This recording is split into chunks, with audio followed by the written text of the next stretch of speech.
were they parents? Yes, the majority of the learners that we talked to did have children. And that was something that we explored with them in the focus groups as well, which is how we came about the information that children didn't want to particularly have their parents speak English in the home. I think one of the points, or one of the questions you asked was about using writeon.ie in isolation or offering it as an alternative. What we did with this project was look at was to look at writeon.ie as part of a blended learning approach in the classroom, which is why we found that the learners found it useful because they had a tutor there to explain the site to them. Any ESOL learner going onto the site, I don't know, we didn't ask, I don't know how they would struggle with the site if they were to do it independently without that particular help. I think really the longer that I teach, the more that I realise there is no one way. And that's the joy of our job, isn't it really? I think that there is, the ways that it's possible to teach English are as varied as the teachers of English that there are, and of the learners, of course, of English that there are.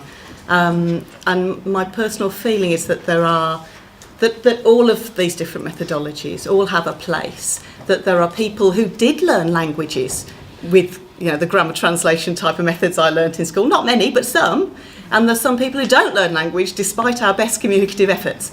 So, what will work for one person won't work for another. And that as teachers, that's part of our job, and I think it's the creative, wonderful part of our job, that we can look at these different things and bring them into our classrooms. What I'm saying is I think that ultimately there are some important principles that a focus on learners, of course, is paramount, but that some explicit focus on grammar and on phonology, these kind of things, is also important, has an important place.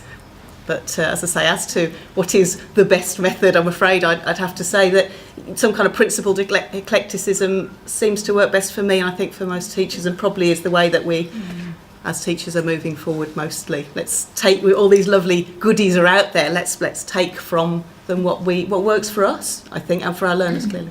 Were there many people who dropped out during the course, or were you able to measure the same people in the beginning and the end of your survey? Yes, is the short answer to that.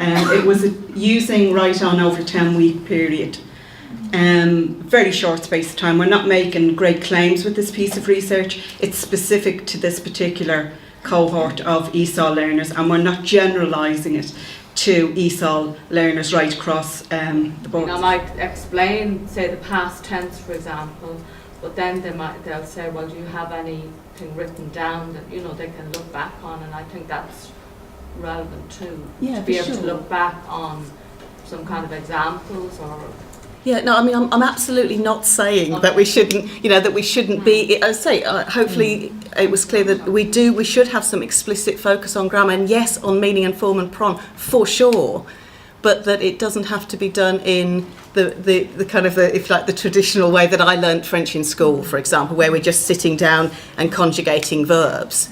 It took me 7 years to realise that most of the forms sound the same because I never heard them. We just wrote them as 7 different endings. So, yes, I don't remember it, and probably do remember it now.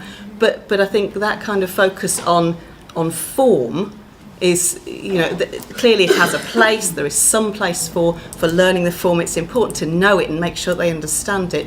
But I think often you get to a state where people do know the form, they've learnt the form before, but it's a case of being able to use it, some focus on it explicitly, how the meaning, form, pron, but particularly on a creative way of practising it.